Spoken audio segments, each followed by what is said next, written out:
Évangile selon saint Marc.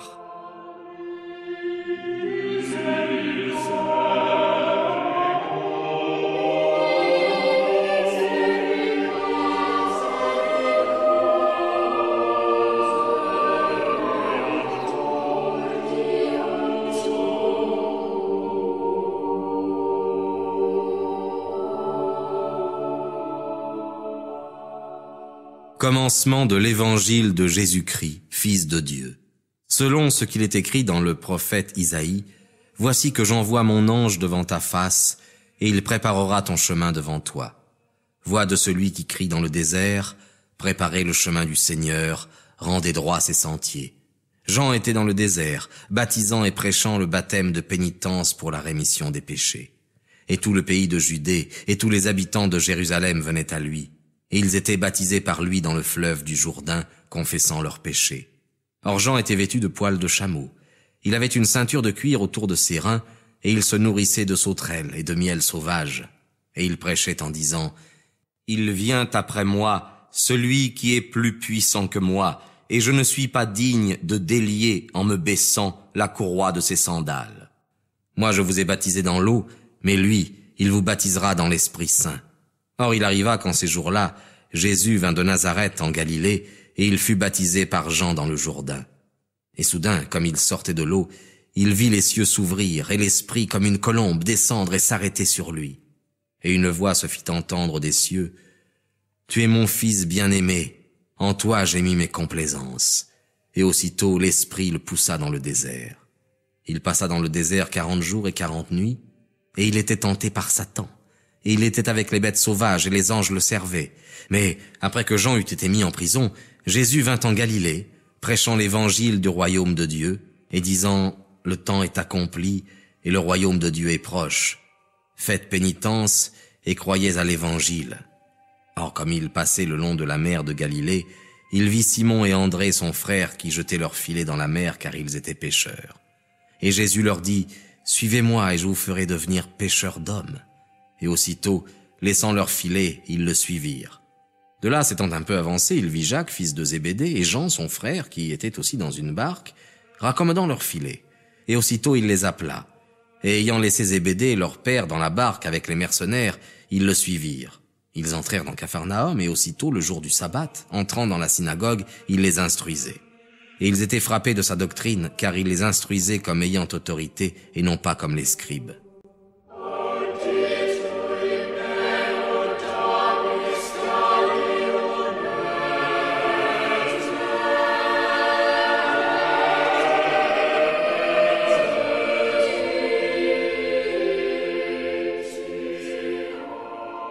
Or il y avait dans leur synagogue un homme possédé d'un esprit impur qui s'écria, disant, « Qu'y a-t-il entre nous et vous, Jésus de Nazareth? Êtes-vous venu pour nous perdre? Je sais qui vous êtes, le Saint de Dieu. » Et Jésus le menaça en disant, « Tais-toi et sors de cet homme. » Et l'esprit impur, l'agitant avec violence et poussant un grand cri, sortit de lui. Et tous furent dans l'admiration, de sorte qu'ils se demandaient entre eux, « Qu'est-ce que ceci? Quelle est cette nouvelle doctrine? Car il commande avec empire même aux esprits impurs, et ils lui obéissent. » Et sa renommée se répandit aussitôt dans tout le pays de Galilée. Et aussitôt, sortant de la synagogue, ils vinrent dans la maison de Simon et d'André, avec Jacques et Jean. Or la belle-mère de Simon était couchée, ayant la fièvre, et aussitôt ils lui parlèrent d'elle. Et s'approchant, il la souleva, la prenant par la main, et à l'instant la fièvre la quitta, et elle les servait. Le soir venu, lorsque le soleil fut couché, on lui amena tous les malades et les possédés du démon, et toute la ville était rassemblée devant la porte. Et il en guérit beaucoup, qui étaient tourmentés de diverses maladies, et il chassa de nombreux démons, et il ne leur permettait pas de dire qu'ils le connaissaient. S'étant levé de très grand matin, il sortit et alla dans un lieu désert. Et là, il priait. Simon le suivit, ainsi que ceux qui étaient avec lui. Et quand ils l'eurent trouvé, ils lui dirent, « Tout le monde vous cherche. » Et il leur dit, « Allons dans les villages voisins et dans les villes, afin que j'y prêche aussi, car c'est pour cela que je suis venu. Et il prêcha dans leur synagogue et dans toute la Galilée, et chassait les démons. Or, un lépreux vint à lui, le suppliant, et fléchissant le genou, il lui dit, « Si vous voulez, vous pouvez me guérir. » Jésus, ayant pitié de lui, étendit la main, le toucha, et lui dit, « Je le veux, sois guéri. » Et lorsqu'il eut dit cette parole, la lèpre le quitta aussitôt, et il fut guéri. Jésus le menaça et le renvoya aussitôt en lui disant, « Garde-toi de rien dire à personne, mais va, montre-toi au prince des prêtres et offre pour ta guérison ce que Moïse a ordonné, afin que cela leur serve de témoignage. » Mais cet homme étant parti, se mit à raconter et à publier la chose, de sorte que Jésus ne pouvait plus entrer ouvertement dans une ville. Mais il se tenait dehors, dans les lieux déserts, et l'on venait à lui de toutes parts.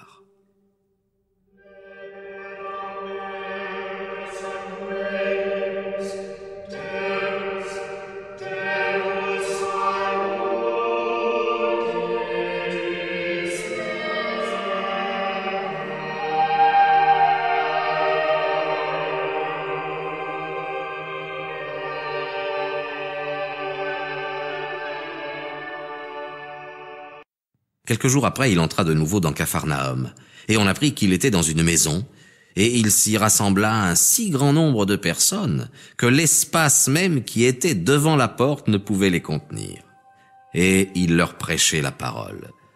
Alors, quelques-uns vinrent, lui amenant un paralytique qui était porté par 4 hommes. Et comme ils ne pouvaient le lui présenter à cause de la foule, ils découvrirent le toit de la maison où il était. Y ayant fait une ouverture, ils descendirent le grabat sur lequel le paralytique était couché. Jésus, ayant vu leur foi, dit au paralytique, « Mon fils, tes péchés te sont remis. » Or, il y avait là quelques scribes assis qui pensaient dans leur cœur, « Pourquoi cet homme parle-t-il ainsi? Il blasphème! Qui peut remettre les péchés si ce n'est Dieu seul ?» Jésus, connaissant aussitôt par son esprit qu'ils pensaient ainsi en eux-mêmes, leur dit, « Pourquoi avez-vous ces pensées dans vos cœurs?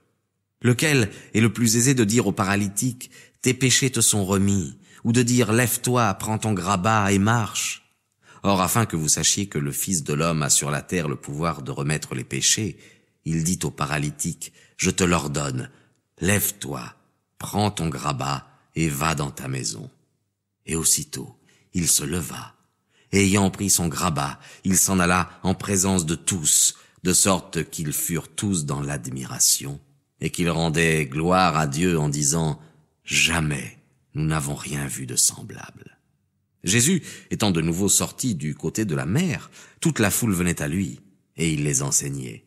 Et tandis qu'il passait, il vit Lévi, fils d'Alphée, assis au bureau du péage, et il lui dit, « Suis-moi. » Et se levant, il le suivit. Et il arriva que, comme Jésus était à table dans la maison de cet homme, beaucoup de publicains et de pécheurs étaient aussi assis à table avec lui et avec ses disciples, car il y en avait beaucoup qui le suivaient. Les scribes et les publicains, voyant qu'il mangeait avec les publicains et les pécheurs, disaient à ses disciples, « Pourquoi votre maître mange-t-il et boit-il avec les publicains et les pécheurs ?» Ayant entendu cela, Jésus leur dit, « Ce ne sont pas ceux qui se portent bien qui ont besoin de médecins, mais les malades. Je ne suis pas venu appeler les justes, mais les pécheurs. » Or les disciples de Jean et les pharisiens jeûnaient, et étant venus, ils lui dirent, « Pourquoi les disciples de Jean et ceux des pharisiens jeûnent-ils, tandis que vos disciples ne jeûnent pas ?» Jésus leur répondit, « Les amis de l'époux peuvent-ils jeûner pendant que l'époux est avec eux? Aussi longtemps qu'ils ont l'époux avec eux, ils ne peuvent pas jeûner.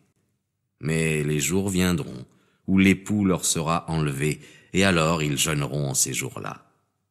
Personne ne coud une pièce de drap neuf sur un vieux vêtement, autrement la pièce de drap neuf emporte une partie du vieux, et la déchirure devient plus grande.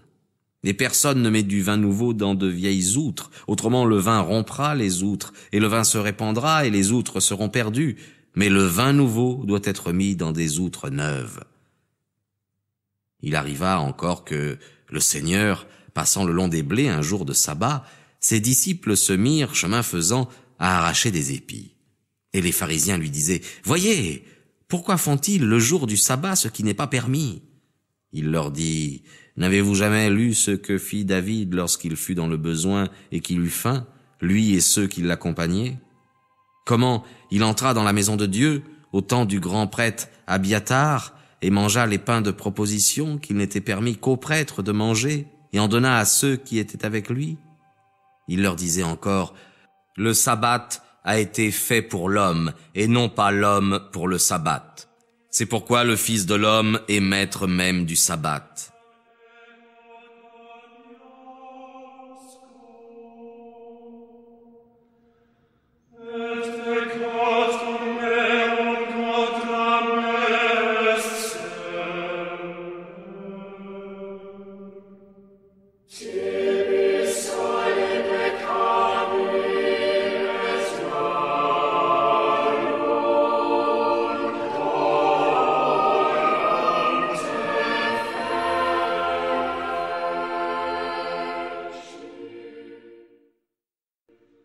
Jésus entra de nouveau dans la synagogue, et il s'y trouvait un homme qui avait une main desséchée.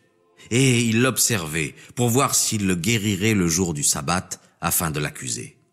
Et il dit à l'homme qui avait une main desséchée, « Lève-toi, là, au milieu. » Puis il leur dit, « Est-il permis, le jour du sabbat, de faire du bien ou de faire du mal, de sauver la vie ou de l'ôter ?» Mais ils se taisaient. Alors, promenant sur eux ses regards avec colère, attristé de l'aveuglement de leur cœur, il dit à l'homme, « Étends ta main. » Il l'étendit, et sa main lui fut rendue saine. Les pharisiens, étant sortis, tinrent aussitôt conseil contre lui, avec les Hérodiens, sur les moyens de le perdre. Mais Jésus se retira avec ses disciples vers la mer, et une foule nombreuse le suivit, de la Galilée et de la Judée, et de Jérusalem, et de l'Idumée, et d'au-delà du Jourdain. Et ceux des environs de Tyr et de Sidon, ayant appris ce qu'il faisait, vinrent en grand nombre auprès de lui. Et il dit à ses disciples de lui tenir prête une barque à cause de la foule pour qu'il n'en fût pas accablé. Car comme il en guérissait beaucoup, tous ceux qui avaient quelque mal se jetaient sur lui pour le toucher, et les esprits impurs, quand ils le voyaient, se prosternaient devant lui et criaient en disant « Vous êtes le Fils de Dieu ». Et il leur défendait avec de sévères menaces de le faire connaître. Il monta ensuite sur une montagne, et il appela à lui ce que lui-même voulut, et ils vinrent auprès de lui. Il en établit 12, pour les avoir avec lui, et pour les envoyer prêcher. Et il leur donna le pouvoir de guérir les maladies et de chasser les démons. C'était Simon, auquel il donna le nom de Pierre, Jacques, fils de Zébédée, et Jean, frère de Jacques, qu'il nomma Boanerges, c'est-à-dire fils du tonnerre, André, Philippe, Barthélemy, Matthieu, Thomas, Jacques, fils d'Alphée, Thaddée, Simon le Cananéen, et Judas Iscariote, qui le trahit. Ils vinrent dans la maison, et la foule s'y rassembla de nouveau, de sorte qu'ils ne pouvaient pas même manger du pain. Ses proches, ayant appris cela, vinrent pour se saisir de lui, car ils disaient « Il a perdu l'esprit ». Et les scribes qui étaient descendus de Jérusalem disaient « Il est possédé de Béelzébub, et c'est par le prince des démons qu'il chasse les démons. » Jésus, les ayant appelés auprès de lui, leur disait en parabole « Comment Satan peut-il chasser Satan ? Si un royaume est divisé contre lui-même, ce royaume ne peut subsister. Et si une maison est divisée contre elle-même, cette maison ne peut subsister. Si donc Satan se soulève contre lui-même, il est divisé, et il ne pourra subsister, mais sa puissance prendra fin. Personne ne peut entrer dans la maison d'un homme fort et piller ses biens, si auparavant il ne lie cet homme fort, alors il pillera sa maison. En vérité, je vous le dis, tous les péchés seront remis aux enfants des hommes ainsi que les blasphèmes qu'ils auront proférés. Mais celui qui aura blasphémé contre l'Esprit Saint n'obtiendra jamais de pardon, et il sera coupable d'un péché éternel. Car il disait, il est possédé d'un esprit impur. Cependant, sa mère et ses frères survinrent et, se tenant dehors, ils l'envoyèrent appeler. Or la foule était assise autour de lui, et on lui dit, voici que votre mère et vos frères sont dehors, et vous demandent. Et il leur répondit, qui est ma mère et qui sont mes frères?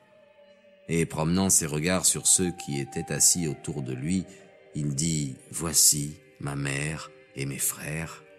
Car quiconque fait la volonté de Dieu, celui-là est mon frère et ma sœur et ma mère.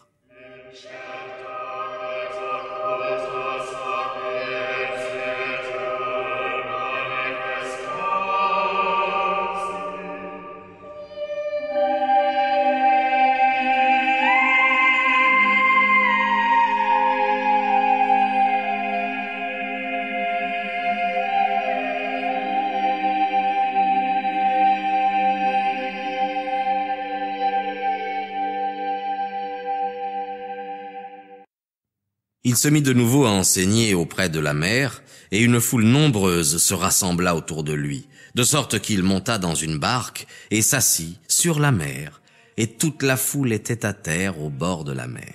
Et il leur enseignait beaucoup de choses en paraboles, et il leur disait dans son enseignement, « Écoutez, voici que le semeur sortit pour semer. » Et tandis qu'il semait, une partie de la semence tomba le long du chemin, et les oiseaux du ciel vinrent et la mangèrent.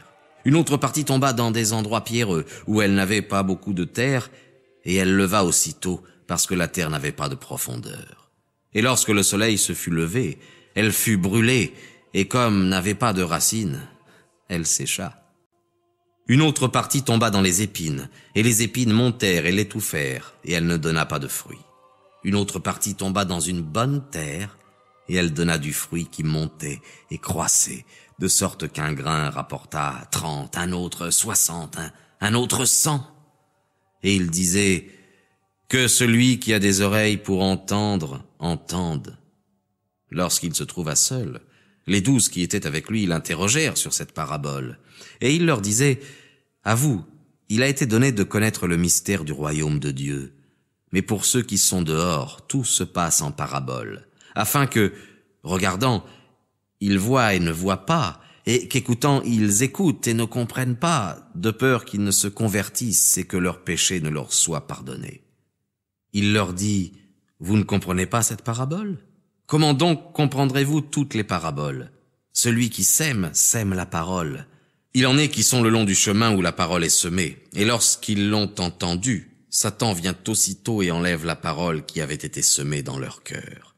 Il en est d'autres, pareillement, qui reçoivent la semence en des endroits pierreux. Quand ils entendent la parole, ils la reçoivent aussitôt avec joie.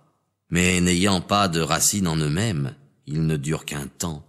Et lorsqu'il survient une tribulation et une persécution à cause de la parole, ils sont aussitôt scandalisés. Il en est d'autres qui reçoivent la semence parmi les épines. Ce sont ceux qui écoutent la parole. Mais les sollicitudes du siècle, l'illusion des richesses et les autres convoitises entrant en eux étouffent la parole et elle devient infructueuse. Enfin, ceux qui ont reçu la semence dans une bonne terre sont ceux qui écoutent la parole, la reçoivent et portent du fruit, l'un 30 pour 1, l'autre 60 et l'autre 100. Il leur disait aussi, est-ce qu'on apporte la lampe pour la mettre sous le boisseau ou sous le lit? N'est-ce pas pour la mettre sur le candélabre? Car il n'y a rien de caché qui ne doive être découvert, et rien ne se fait en secret qui ne doive paraître en public. Si quelqu'un a des oreilles pour entendre, qu'il entende. Il leur disait encore, prenez garde à ce que vous entendrez. On vous mesurera avec la mesure dont vous vous serez servi envers les autres, et l'on y ajoutera pour vous. Car on donnera à celui qui a déjà, et à celui qui n'a pas, on enlèvera même ce qu'il a. Il disait aussi, il en est du royaume de Dieu comme lorsqu'un homme jette de la semence en terre, qu'il dorme ou qu'il se lève, la nuit et le jour, la semence germe et croît sans qu'il s'en aperçoive. Car la terre produit d'elle-même d'abord l'herbe, ensuite l'épi, puis le blé, tout formé dans l'épi. Et lorsque le fruit est mûr, aussitôt on y met la faucille, parce que c'est le temps de la moisson. Il disait encore, à quoi comparerons-nous le royaume de Dieu? Ou par quelle parabole le représenterons-nous? Il est comme un grain de sénévé qui, lorsqu'on le sème dans la terre, est la plus petite de toutes les semences qui sont sur la terre. Mais Lorsqu'il a été semé, il monte et devient plus grand que tous les légumes et pousse de grandes branches, de sorte que les oiseaux du ciel peuvent habiter sous son ombre. Il leur exposait la parole par de nombreuses paraboles de ce genre, selon qu'ils étaient capables de l'entendre, et il ne leur parlait point sans paraboles, mais, en particulier, il expliquait tout à ses disciples. Il leur dit en ce même jour, lorsque le soir fut venu, « Passons sur l'autre bord. » Et ayant renvoyé la foule, ils l'emmenèrent avec eux dans la barque telle qu'il était, et d'autres barques le suivaient. Et il s'éleva un grand tourbillon de vent, et les flots entraient dans la barque de sorte qu'elle se remplissait. Et lui, il dormait à la poupe, sur un coussin. Ils le réveillent et lui disent, « Maître, vous est-il indifférent que nous périssions ?» Alors, s'étant levé, il menaça le vent et dit à la mer, « Tais-toi, calme-toi. » Et le vent cessa, et il se fit un grand calme. Puis il leur dit, « Pourquoi êtes-vous effrayés? N'avez-vous pas encore la foi ?» Et ils furent saisis d'une grande crainte, et ils se disaient l'un à l'autre, « Quel est donc celui-ci à qui les vents et les mers obéissent ?»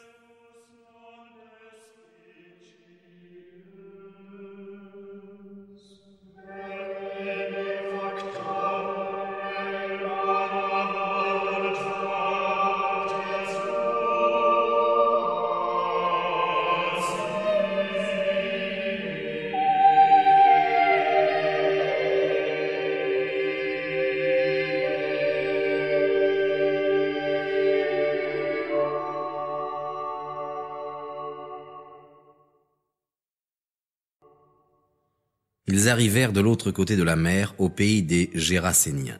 Et comme il sortait de la barque, tout à coup vint à lui, sortant des sépulcres, un homme possédé d'un esprit impur, qui avait sa demeure dans les sépulcres. Et personne ne pouvait plus le lier, même avec des chaînes. Car souvent, il avait eu les fers aux pieds, et avait été lié de chaînes, mais il avait rompu les chaînes et brisé les fers, et personne ne pouvait le dompter. Il était sans cesse, jour et nuit, dans les sépulcres et sur les montagnes, criant et se meurtrissant avec des pierres. Ayant donc vu Jésus de loin, il accourut et l'adora. Et poussant un grand cri, il dit, « Qu'y a-t-il entre vous et moi, Jésus, fils du Dieu très haut? Je vous en conjure au nom de Dieu, ne me tourmentez pas. » Car Jésus lui disait, « Esprit impur, sors de cet homme. » Et il lui demanda, « Quel est ton nom? » Il répondit, « Mon nom est Légion, parce que nous sommes nombreux. » Et il le priait avec instance de ne point les chasser du pays. Or il y avait là, près de la montagne, un grand troupeau de pourceaux qui paissaient, et les démons le suppliaient en disant, « Envoyez-nous dans ces pourceaux afin que nous y entrions. » Jésus le leur permit aussitôt, et les esprits impurs, sortant du possédé, entrèrent dans les pourceaux, et le troupeau se précipita avec impétuosité dans la mer. Il y en avait environ 2000, et ils furent noyés dans la mer. Ceux qui les faisaient paître s'enfuirent et portèrent la nouvelle dans la ville et dans les champs, et les gens sortirent pour voir ce qui était arrivé. Ils vinrent auprès de Jésus et virent celui qui avait été tourmenté par le démon, assis, vêtu dans son bon sens, et ils furent effrayés. Ceux qui avaient vu ce qui s'était passé leur racontèrent ce qui était arrivé aux possédés et aux pourceaux, et ils se mirent à prier Jésus de sortir de leur territoire. Comme il montait dans la barque, celui qui avait été tourmenté par le démon se mit à lui demander de pouvoir rester avec lui. Mais Jésus ne l'accepta pas, et lui dit, « Va dans ta maison, auprès des tiens, et annonce-leur tout ce que le Seigneur a fait pour toi, et comment il a eu pitié de toi. » Et il s'en alla, et se mit à publier dans la Décapole tout ce que Jésus avait fait pour lui, et tous étaient dans l'admiration. Jésus ayant de nouveau gagné l'autre rive sur la barque, une foule nombreuse s'assembla autour de lui, et il était au bord de la mer. Alors vint un des chefs de synagogue nommé Jaïr, qui, le voyant, se jeta à ses pieds, et le suppliait avec insistance en disant, « Ma fille est à l'extrémité, venez, imposez-lui les mains, afin qu'elle guérisse et qu'elle vive. » Et Jésus alla avec lui, et une grande foule le suivait et le pressait. Alors une femme, atteinte d'une perte de sang depuis 12 ans, qui avait beaucoup souffert entre les mains de plusieurs médecins et qui avait dépensé tout son bien, et n'en avait éprouvé aucun soulagement, mais s'en trouvait encore plus mal. Ayant entendu parler de Jésus, vint dans la foule par derrière et toucha son vêtement. Car elle disait, si je puis seulement toucher son vêtement, je serai guérie. Et aussitôt la source du sang qu'elle perdait fut séchée, et elle sentit dans son corps qu'elle était guérie de sa maladie. Aussitôt, Jésus, connaissant en lui-même la vertu qui était sortie de lui, se tourna vers la foule et dit, « Qui a touché mes vêtements ?» Et ses disciples lui disaient, « Vous voyez la foule qui vous presse, et vous dites, « Qui m'a touché ?» Et il regardait tout autour pour voir celle qui avait fait cela. Mais la femme, effrayée et tremblante, sachant ce qui s'était passé en elle, vint se jeter à ses pieds et lui dit toute la vérité. Et Jésus lui dit, « Ma fille, ta foi t'a sauvée. Va en paix et sois guérie de ton mal. » Comme il parlait encore, survinrent des gens du chef de la synagogue qui dirent, « Ta fille est morte, pourquoi importuner davantage le maître ?» Mais Jésus, ayant entendu cette parole, dit au chef de la synagogue, « Ne crains point, crois seulement. » Et il ne permit à personne de le suivre, si ce n'est à Pierre, à Jacques et à Jean, frère de Jacques. Ils arrivèrent à la maison du chef de la synagogue, et Jésus voit le tumulte et des personnes qui pleuraient et poussaient de grands cris. Et étant entré, il leur dit, « Pourquoi êtes-vous troublés et pleurez-vous? La jeune fille n'est pas morte, mais elle dort. » Et il se moquait de lui. Mais lui, ayant fait sortir tout le monde, prend le père et la mère de l'enfant et ceux qui étaient avec lui, et il entre au lieu où la jeune fille était couchée. Et prenant la main de la jeune fille, il lui dit, « Talitha, cumi », ce qui signifie, « Jeune fille, je te l'ordonne, lève-toi. » Et aussitôt la jeune fille se leva et se mit à marcher, car elle avait 12 ans. Et ils furent frappés d'une grande stupeur. Et il leur ordonna fortement que personne ne le sût. Et il dit de donner à manger à la jeune fille.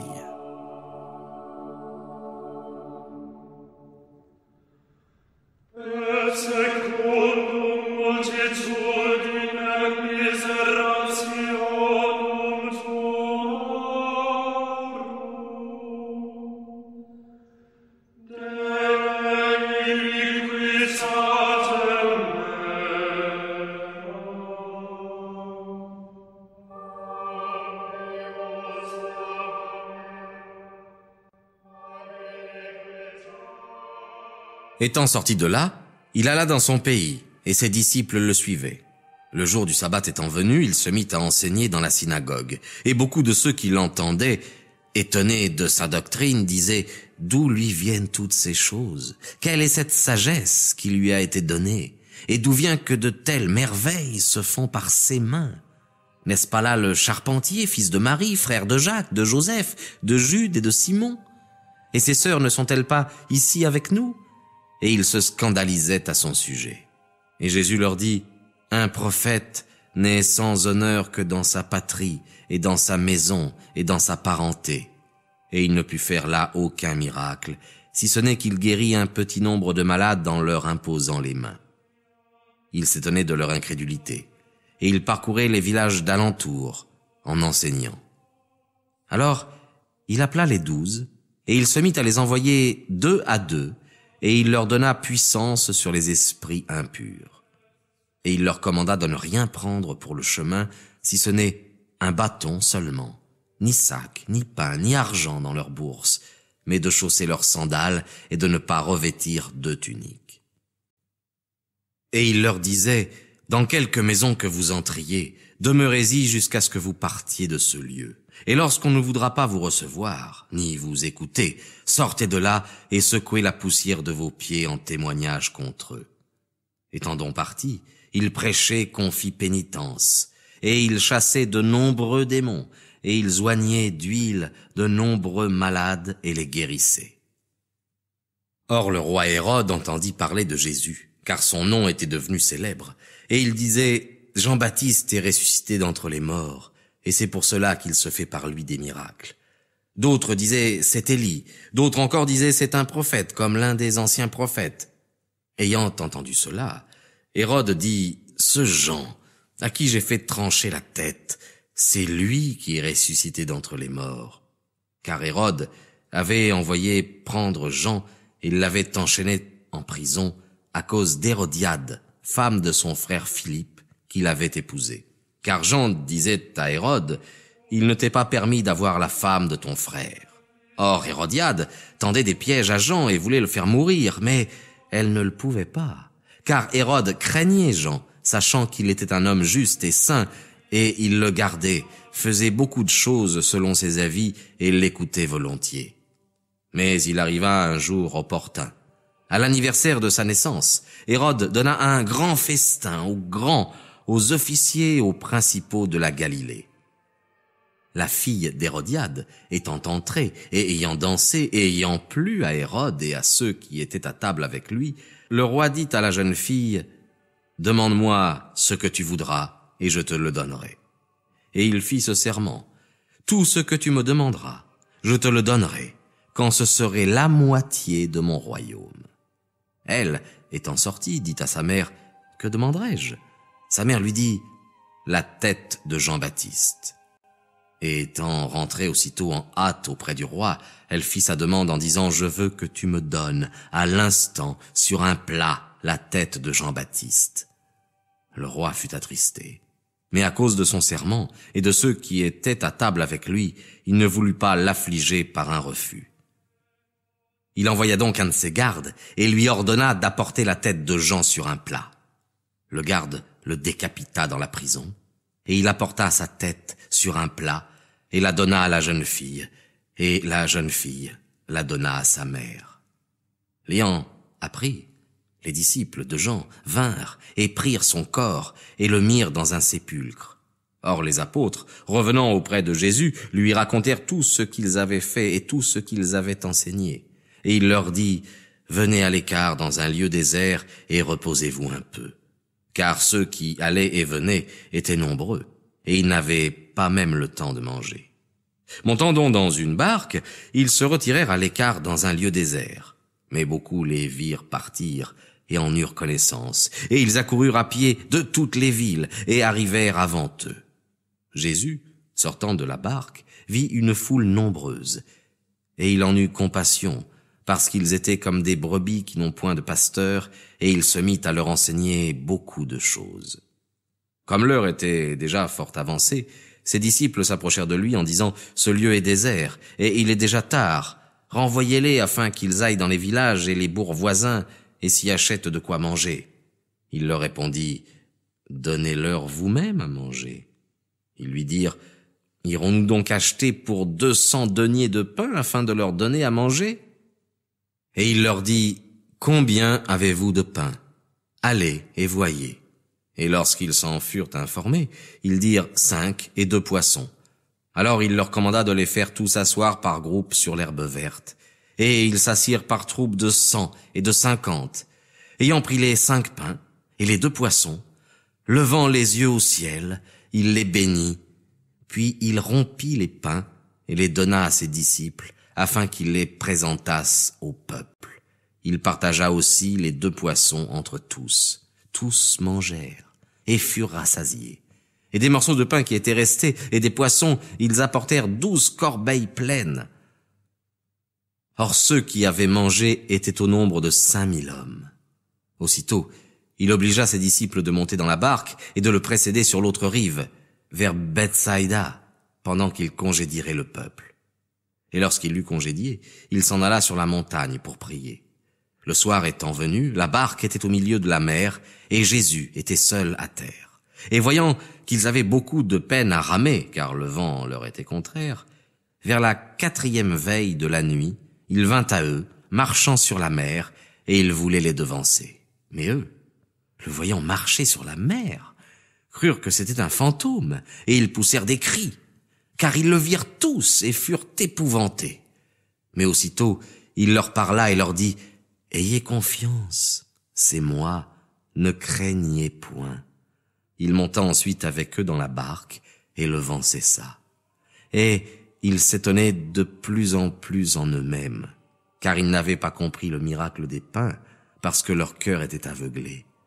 Après avoir traversé la mer, ils vinrent au territoire de Génésaret et y abordèrent. Et lorsqu'ils furent sortis de la barque, les gens du pays reconnurent aussitôt Jésus, Et parcourant toute cette contrée, ils se mirent à apporter de tous les côtés les malades sur des lits, partout où ils entendaient dire qu'il était. Et en quelques lieux qu'il entra, dans les bourgs, dans les villages ou dans les villes, on mettait les malades sur les places publiques, et on le priait de leur laisser seulement toucher la frange de son vêtement, et tous ceux qui le touchaient étaient guéris.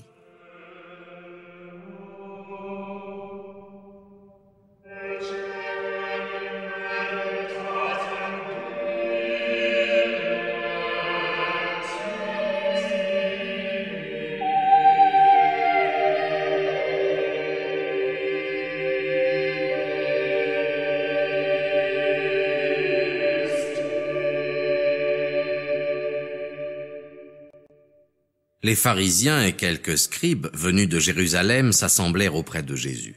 Et ayant vu quelques-uns de ses disciples manger du pain avec des mains impures, c'est-à-dire non lavées, ils les blâmèrent. Car les pharisiens et tous les juifs ne mangent pas sans s'être souvent lavé les mains, gardant en cela la tradition des anciens. Et lorsqu'ils reviennent de la place publique, ils ne mangent pas sans s'être lavés. Ils ont encore beaucoup d'autres traditions qu'ils observent, comme de laver les coupes, les vases de terre et d'airain et les lits. Les pharisiens et les scribes lui demandèrent donc « Pourquoi vos disciples n'observent-ils point la tradition des anciens et mangent-ils du pain avec des mains impures ?» Il leur répondit « Isaïe a bien prophétisé sur vous, hypocrites, ainsi qu'il est écrit « Ce peuple m'honore des lèvres, mais leur cœur est loin de moi. » C'est en vain qu'ils m'honorent, enseignant des doctrines et des ordonnances humaines. Car laissant de côté le commandement de Dieu, vous observez la tradition des hommes, lavant les vases et les coupes, et faisant beaucoup d'autres choses semblables. Et il leur disait, vous détruisez fort bien le commandement de Dieu pour garder votre tradition. Car Moïse a dit, honore ton père et ta mère, et que celui qui maudira son père ou sa mère soit puni de mort. Mais vous dites-vous, si un homme dit à son père ou à sa mère, tout corban, c'est-à-dire don, que je fais vous profitera. Vous ne le laisserez rien faire de plus pour son père ou sa mère, annulant la parole de Dieu par votre tradition que vous avez établie, et vous faites encore beaucoup d'autres choses semblables. Alors, appelant de nouveau la foule, il lui disait, écoutez-moi tous et comprenez. Il n'y a rien au dehors de l'homme qui, entrant en lui, puisse le souiller. Mais ce qui sort de l'homme, c'est là ce qui souille l'homme. Que celui qui a des oreilles pour entendre, entende. Et lorsqu'il fut entré dans une maison, loin de la foule, ses disciples l'interrogèrent sur cette parabole. Et il leur dit, « Est-ce ainsi que vous avez vous-même si peu d'intelligence ? Ne comprenez-vous pas que tout ce qui, du dehors, entre dans l'homme ne peut le souiller, parce que cela n'entre pas dans son cœur, mais va dans son ventre, puis est rejeté dans le lieu secret, ce qui purifie tous les aliments. Mais, disait-il, ce qui sort de l'homme, c'est là ce qui souille l'homme. Car c'est du dedans, du cœur des hommes, que sortent les mauvaises pensées, les adultères, les fornications, les homicides, les vols, l'avarice, les méchancetés, la fraude, les impudicités, l'œil mauvais, le blasphème, l'orgueil, la folie. Tous ces maux sortent du dedans et souillent l'homme. » Partant de là, il s'en alla sur les confins de Tyr et de Sidon, et étant entré dans une maison, il voulait que personne ne le sût, mais il ne put rester caché. Car une femme, dont la fille était possédée d'un esprit impur, ayant entendu parler de lui, entra aussitôt et se jeta à ses pieds. C'était une femme païenne, syrophénicienne de nation, et elle le priait de chasser le démon de sa fille. Mais Jésus lui dit, « Laisse d'abord les enfants se rassasier, car il n'est pas bon de prendre le pain des enfants et de le jeter aux chiens. » Mais elle lui répondit et lui dit, « C'est vrai, Seigneur, mais les petits chiens mangent sous la table les miettes des enfants. » Alors il lui dit, « À cause de cette parole, va, le démon est sorti de ta fille. » Et s'en étant allée dans sa maison, elle trouva la jeune fille couchée sur le lit, le démon était sorti. Quittant de nouveau les confins de Tyr, il vint par Sidon vers la mer de Galilée, en traversant le milieu de la Décapole.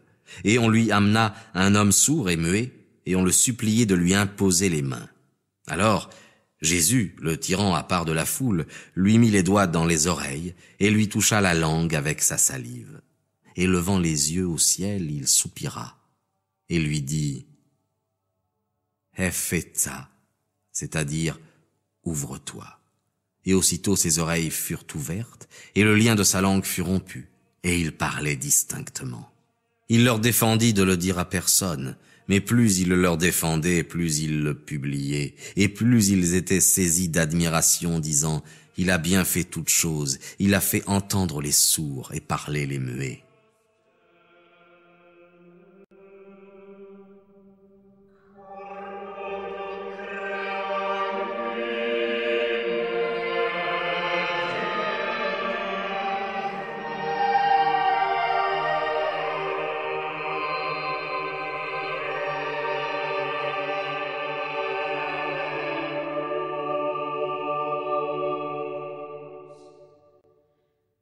En ces jours-là, comme la foule était de nouveau nombreuse et n'avait pas de quoi manger, il appela ses disciples et leur dit « J'ai compassion de cette foule, car voilà déjà 3 jours qu'ils sont avec moi et ils n'ont pas de quoi manger.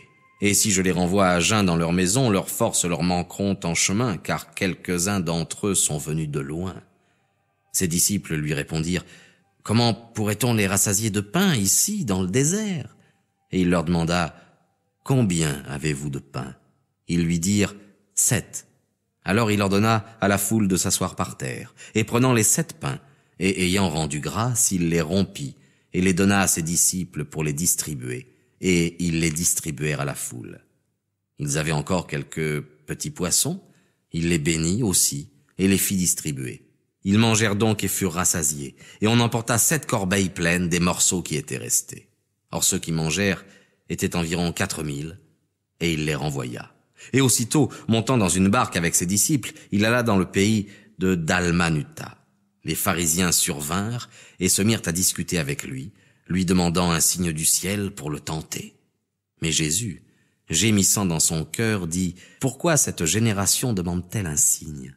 En vérité, je vous le dis, il ne sera pas donné de signe à cette génération. » Et les renvoyant, il monta de nouveau dans la barque et passa sur l'autre rive. Or, ils avaient oublié de prendre les pains, et ils n'avaient qu'un seul pain avec eux dans la barque. Comme Jésus leur donnait cet ordre, « Gardez-vous avec soin du levain des pharisiens et du levain d'Hérode », ils raisonnaient et disaient entre eux, « C'est parce que nous n'avons pas de pain. » Jésus, l'ayant connu, leur dit, « Pourquoi pensez-vous que vous n'avez pas de pain ? N'avez-vous encore ni sens ni intelligence ? Votre cœur est-il encore aveuglé ? Ayant des yeux, ne voyez-vous pas ? Et ayant des oreilles, n'entendez-vous pas? Et n'avez-vous pas de mémoire? Quand j'ai rompu les 5 pains pour 5000 hommes, combien avez-vous emporté de corbeilles pleines de morceaux? Ils lui dirent 12. Et quand j'ai rompu les 7 pains pour 4000 hommes, combien avez-vous apporté de corbeilles pleines de morceaux? Ils lui dirent 7. Et il leur disait, comment ne comprenez-vous pas encore? Ils vinrent à Bethsaïda, et on lui amena un aveugle, et on le priait de le toucher. Ayant pris la main de l'aveugle, il le conduisit hors du bourg, puis il lui mit de la salive sur les yeux, et lui ayant imposé les mains, il lui demanda ce qu'il voyait.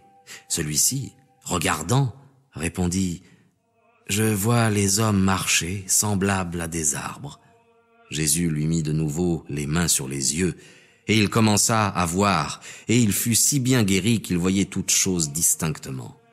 Alors il le renvoya dans sa maison en disant « Va dans ta maison, et si tu entres dans le bourg, ne dis rien à personne. » Jésus s'en alla avec ses disciples dans les villages de Césarée de Philippe, et il interrogeait ses disciples en chemin en disant « Qui dit-on que je suis ?»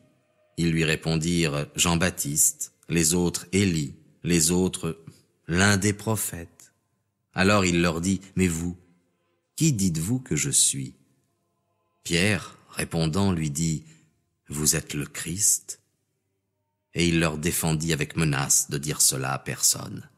Et il commença à leur déclarer qu'il fallait que le Fils de l'homme souffrit beaucoup, qu'il fût rejeté par les anciens, par les princes des prêtres et par les scribes, qu'il fût mis à mort et qu'il ressuscita après 3 jours.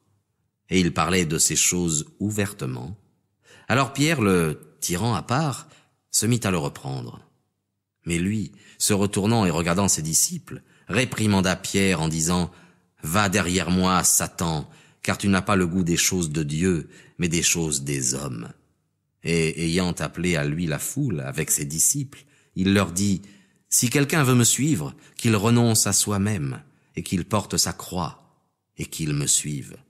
Car celui qui voudra sauver sa vie la perdra, mais celui qui la perdra à cause de moi et de l'Évangile la sauvera. En effet, que servirait à l'homme de gagner le monde entier et de perdre son âme? Ou que donnera l'homme en échange de son âme? Car si quelqu'un rougit de moi et de mes paroles au milieu de cette génération adultère et pécheresse, le Fils de l'homme rougira aussi de lui, lorsqu'il viendra dans la gloire de son Père avec les anges saints. Et il leur disait, en vérité, je vous le dis, il y en a quelques-uns de ceux qui sont ici qui ne goûteront pas la mort avant d'avoir vu le royaume de Dieu venir avec puissance.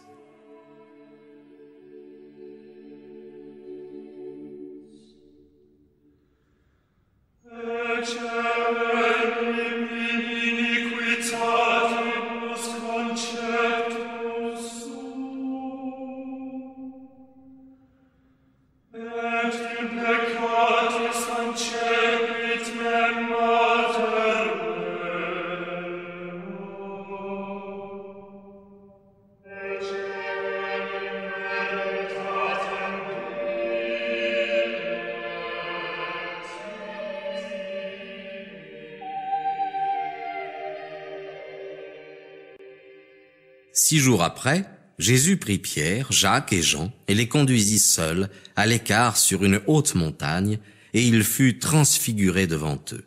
Ses vêtements devinrent resplendissants et tout à fait blancs, comme la neige, tels qu'aucun foulon sur la terre n'en peut faire d'aussi blanc. Élie et Moïse leur apparurent, et ils s'entretenaient avec Jésus. Et Pierre, prenant la parole, dit à Jésus, « Maître, il est bon pour nous d'être ici. Faisons 3 tentes, une pour vous, une pour Moïse et une pour Élie. » Car il ne savait pas ce qu'il disait, l'effroi les ayant saisis. Il se forma une nuée qui les couvrit, et une voix sortit de la nuée disant, « Celui-ci est mon fils bien-aimé, écoutez-le. » Et aussitôt, regardant tout autour, ils ne virent plus personne, si ce n'est Jésus seul avec eux. Et comme ils descendaient de la montagne, il leur ordonna de ne raconter à personne ce qu'ils avaient vu, jusqu'à ce que le Fils de l'homme fût ressuscité d'entre les morts. Et ils tinrent cette parole secrète en eux-mêmes, se demandant entre eux ce que signifiait « jusqu'à ce qu'il fût ressuscité d'entre les morts ».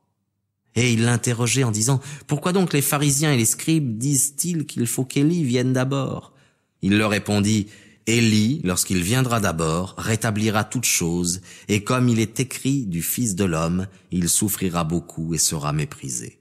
Mais je vous dis qu'Élie est déjà venu, et ils lui ont fait tout ce qu'ils ont voulu, selon qu'il a été écrit de lui. » Lorsqu'il fut venu vers ses disciples, il vit une grande foule autour d'eux, et des scribes qui discutaient avec eux. Et aussitôt tout le peuple, voyant Jésus, fut saisi d'étonnement et de frayeur, et étant accouru, il le saluait. Il leur demanda « Pourquoi discutez-vous ensemble ?» Et un homme de la foule prenant la parole dit « Maître, je vous ai amené mon fils qui est possédé d'un esprit muet, et en quelque lieu qu'il le saisisse, il le jette à terre, et l'enfant écume, grince des dents et se dessèche. J'ai dit à vos disciples de le chasser, mais ils ne l'ont pu. » Jésus leur répondit « Ô génération incrédule, jusques à quand serai-je avec vous? Jusques à quand vous souffrirai-je? Amenez-le-moi. » Ils l'amenèrent, et aussitôt qu'il eut vu Jésus, l'esprit l'agita avec violence, et jeté à terre, il se roulait en écumant. Jésus demanda au père de l'enfant, « Combien y a-t-il de temps que cela lui arrive ?» Il répondit, « Depuis son enfance, et l'esprit l'a souvent jeté dans le feu et dans l'eau pour le faire périr. Mais si vous pouvez quelque chose, secourez-nous. Ayez pitié de nous. » Jésus lui dit, « Si tu peux croire, tout est possible à celui qui croit. » Et aussitôt le père de l'enfant s'écria, disant avec larmes, « Je crois, Seigneur, aidez mon incrédulité. » Et Jésus, voyant accourir la foule, menaça l'esprit impur et lui dit, « Esprit sourd et muet, je te l'ordonne, sors de cet enfant et ne rentre plus en lui. Alors l'esprit, poussant des cris et l'agitant avec violence, sortit, et l'enfant devint comme mort, de sorte que beaucoup disaient, « Il est mort ». Mais Jésus, l'ayant pris par la main, le souleva, et il se leva. Lorsque Jésus fut entré dans la maison, ses disciples lui demandaient en secret, « Pourquoi n'avons-nous pas pu le chasser ?» Il leur répondit, « Cette sorte de démon ne peut se chasser que par la prière et par le jeûne. » Étant sortis de là, ils traversèrent la Galilée, et ils voulaient que personne ne le sût. Cependant, il instruisait ses disciples et leur disait, « Le Fils de l'homme sera livré entre les mains des hommes, et ils le feront mourir, et le 3e jour après sa mort, il ressuscitera. » Mais ils ne comprenaient pas cette parole, et ils craignaient de l'interroger. Ils vinrent à Capharnaüm, et lorsqu'ils furent dans la maison, il leur demanda, « Sur quoi discutiez-vous en chemin ?» Mais ils se taisaient, car en chemin, ils avaient discuté ensemble pour savoir lequel d'entre eux était le plus grand. Et s'étant assis, il appela les 12 et leur dit, « Si quelqu'un veut être le premier, il sera le dernier de tous et le serviteur de tous. » Puis, prenant un enfant, il le plaça au milieu d'eux, et après l'avoir embrassé, il leur dit, « Quiconque reçoit en mon nom un enfant comme celui-ci me reçoit, et quiconque me reçoit, reçoit non pas moi, mais celui qui m'a envoyé. » Alors Jean, prenant la parole, lui dit, « Maître, nous avons vu un homme qui chasse les démons en votre nom, et il ne nous suit pas, et nous en l'avons empêché. » Mais Jésus dit, « Ne l'empêchez pas, car il n'y a personne qui, après avoir fait un miracle en mon nom, puisse aussitôt après parler mal de moi. Qui n'est pas contre vous est pour vous. Et quiconque vous donnera un verre d'eau en mon nom parce que vous appartenez au Christ, en vérité, je vous le dis, il ne perdra point sa récompense. Mais si quelqu'un scandalisait un de ces petits qui croient en moi, il vaudrait mieux pour lui qu'on lui mît autour du cou une de ces meules que les ânes tournent et que l'on jeta dans la mer. Et si ta main te scandalise, coupe-la. Il vaut mieux pour toi entrer manchot dans la vie que d'aller, ayant 2 mains, dans la géhenne, dans le feu inextinguible, là où leur ver ne meurt pas et où le feu ne s'éteint pas. Et si ton pied te scandalise, coupe-le. Il vaut mieux pour toi entrer boiteux dans la vie éternelle que d'être jeté, ayant 2 pieds, dans la géhenne du feu inextinguible, là où leur ver ne meurt pas et où le feu ne s'éteint pas. Et si ton œil te scandalise, arrache-le.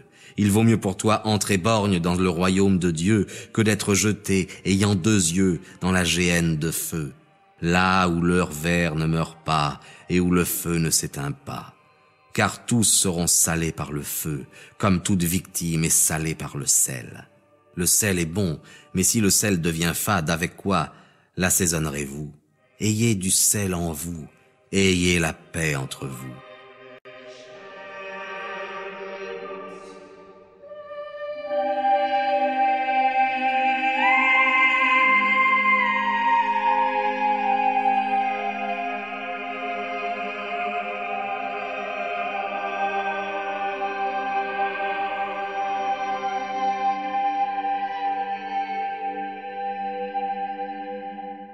Jésus, étant parti de là, vint aux confins de la Judée, au-delà du Jourdain, et de nouveau les foules s'assemblèrent auprès de lui, et selon sa coutume, il les instruisit de nouveau.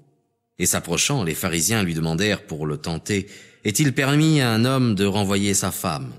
Mais il leur répondit, « Que vous a ordonné Moïse ?» Ils dirent, « Moïse a permis d'écrire un acte de divorce et de la renvoyer. » Jésus leur répondit, « C'est à cause de la dureté de votre cœur qu'il a écrit pour vous cette ordonnance. Mais au commencement de la création, Dieu fit un homme et une femme. C'est pourquoi l'homme quittera son père et sa mère, et il s'attachera à sa femme, et ils seront 2 dans une seule chair.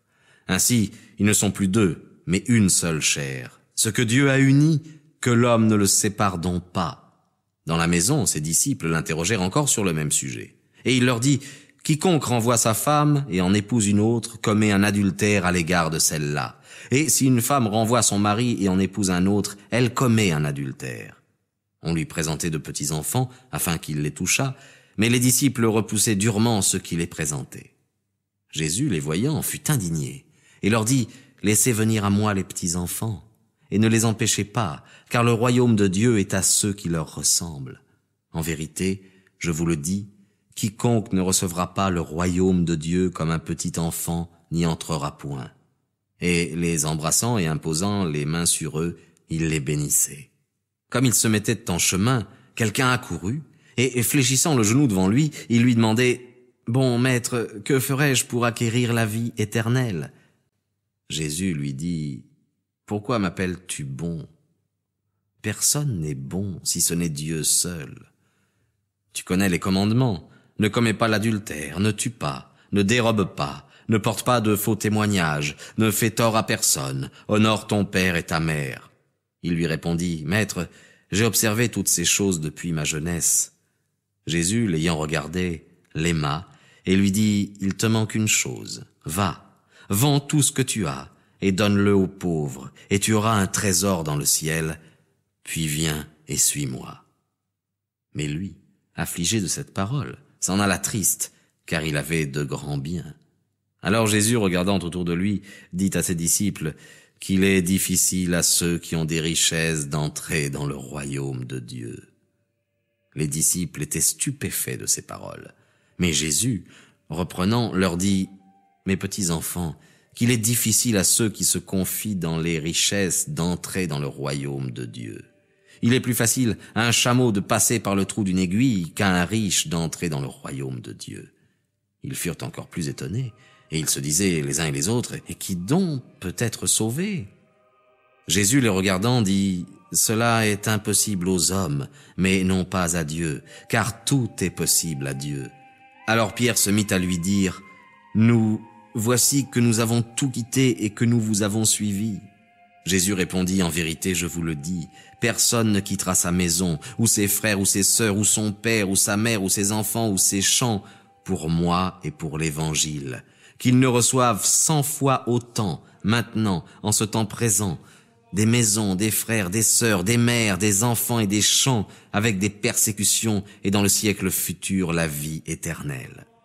Mais beaucoup des premiers seront les derniers, et beaucoup des derniers les premiers. » Or, ils étaient en chemin pour monter à Jérusalem, et Jésus marchait devant eux, et ils étaient troublés, et ils le suivaient avec crainte.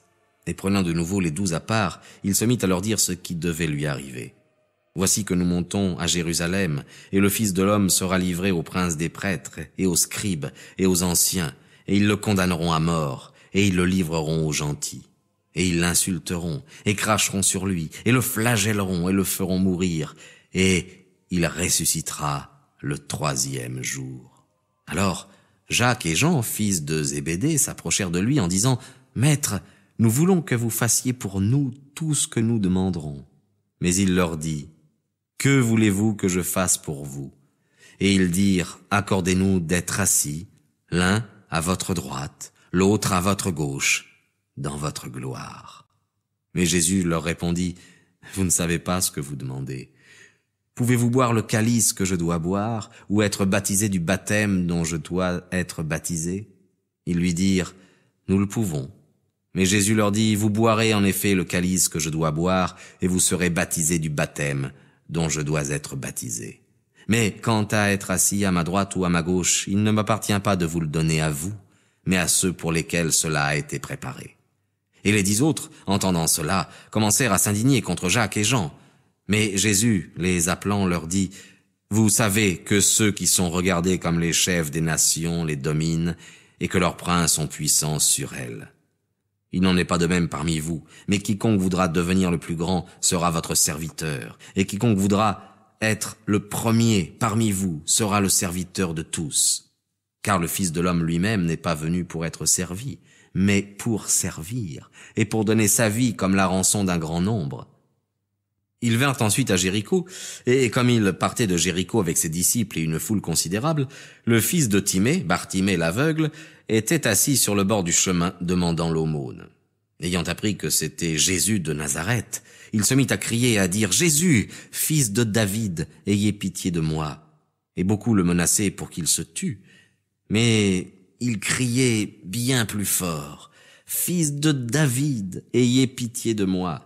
Alors Jésus, s'arrêtant, ordonna qu'on l'appelât, et ils appelèrent l'aveugle en lui disant « Aie bon courage, lève-toi, il t'appelle. » Ayant jeté son manteau, il vint en sautant vers Jésus. Et Jésus, prenant la parole, lui dit, « Que veux-tu que je te fasse ?» L'aveugle lui répondit, « Rabboni, que je vois. » Jésus lui dit, « Va, ta foi t'a sauvé. » Et aussitôt il vit, et il suivait Jésus sur le chemin.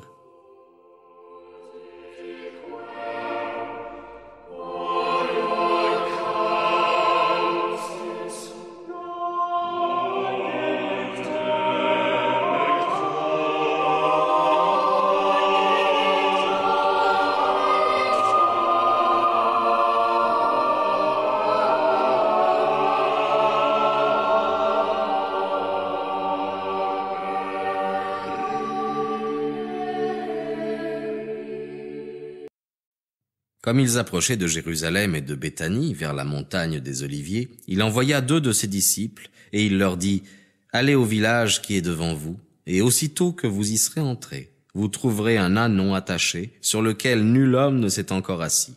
Déliez-le et amenez-le. Et si quelqu'un vous dit, « Que faites-vous » répondez, « Le Seigneur en a besoin, et aussitôt on le laissera amener ici. » Étant donc allés, ils trouvèrent l'ânon attaché dehors, devant une porte, entre 2 chemins, et ils le délièrent. Quelques-uns de ceux qui étaient là leur disaient, « Que faites-vous? Pourquoi déliez-vous cet ânon » Ils leur répondirent comme Jésus le leur avait ordonné, et ils le leur laissèrent emmener. Ils amenèrent à Jésus l'ânon, sur lequel ils mirent leurs vêtements, et il s'assit dessus. Beaucoup étendirent leurs vêtements sur le chemin, d'autres coupaient des branches d'arbres et les jetaient sur le chemin. Et ceux qui marchaient devant, et ceux qui suivaient criaient en disant, « Hosanna, béni soit celui qui vient au nom du Seigneur, béni soit le règne de notre Père David qui arrive. Hosanna au plus haut des cieux. » Jésus entra à Jérusalem dans le temple, et après avoir regardé toutes choses, comme il était déjà tard, il s'en alla à Béthanie avec les 12. Le lendemain, comme il sortait de Béthanie, il eut faim. Et voyant de loin un figuier qui avait des feuilles, il alla voir s'il y trouverait quelque chose. Et s'en étant approché, il ne trouva que des feuilles, car ce n'était pas le temps des figues. Prenant la parole, il lui dit, « Que jamais personne ne mange de toi aucun fruit. » Et ses disciples l'entendirent. Ils vinrent ensuite à Jérusalem, et Jésus, étant entré dans le temple, se mit à chasser ceux qui y vendaient et qui achetaient dans le temple. Et il renversa les tables des changeurs et les sièges de ceux qui vendaient des colombes. Et il ne permettait pas que personne transportât aucun objet à travers le temple. Et il enseignait en leur disant, « N'est-il pas écrit, ma maison sera appelée une maison de prière pour toutes les nations? Mais vous en avez fait une caverne de voleurs. » Ayant entendu cela, les princes des prêtres et les scribes cherchaient un moyen de le faire mourir, car ils le craignaient, parce que toute la foule était dans l'admiration au sujet de sa doctrine. Quand le soir fut venu, il sortit de la ville. Le matin, en passant, ils virent le figuier desséché jusqu'à la racine. Et Pierre, se ressouvenant, lui dit, « Maître, voici que le figuier que vous avez maudit s'est desséché. » Jésus, prenant la parole, leur dit, « Ayez foi en Dieu. En vérité, je vous le dis, quiconque dira à cette montagne, ôte-toi de là et jette-toi dans la mer, s'il n'hésite pas dans son cœur, mais s'il croit que tout ce qu'il aura dit arrivera, il le verra arriver. C'est pourquoi je vous dis, quoi que ce soit que vous demandiez en priant, croyez que vous le recevrez, et cela vous arrivera. Et lorsque vous vous tiendrez debout pour prier, si vous avez quelque chose contre quelqu'un, pardonnez-lui, afin que votre Père qui est dans les cieux vous pardonne aussi vos péchés. Si vous ne pardonnez point, votre Père qui est dans les cieux ne vous pardonnera pas non plus vos péchés. » Ils vinrent de nouveau à Jérusalem, et comme Jésus se promenait dans le temple, les princes des prêtres, les scribes et les anciens vinrent à lui, et lui dirent, « Par quelle autorité faites-vous ces choses, et qui vous a donné le pouvoir de les faire ?» Jésus leur répondit, « Je vous adresserai moi aussi une question. Répondez-moi et je vous dirai par quelle autorité je fais ces choses. Le baptême de Jean était-il du ciel ou des hommes? Répondez-moi. » Mais ils raisonnaient en eux-mêmes, disant, « Si nous répondons du ciel, il dira, pourquoi donc n'avez-vous pas cru en lui? Si nous disons des hommes, nous avons à craindre le peuple, car tous regardaient Jean comme un vrai prophète. » Ils répondirent donc à Jésus, « Nous ne savons. » Et Jésus leur répliqua, « Moi non plus, je ne vous dirai point par quelle autorité je fais ces choses. »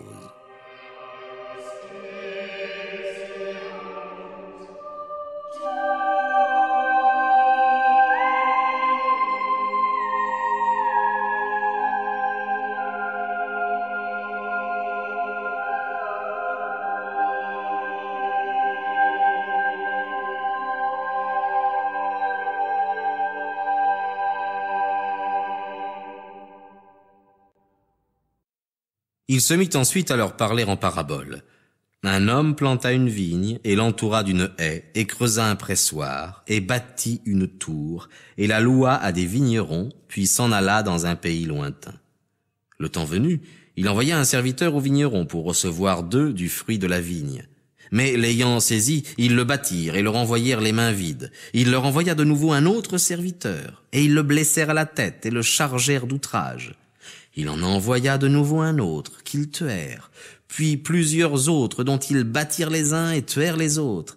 Enfin, ayant encore un fils unique qui lui était très cher, il le leur envoya aussi en dernier lieu, disant « Ils respecteront mon fils ».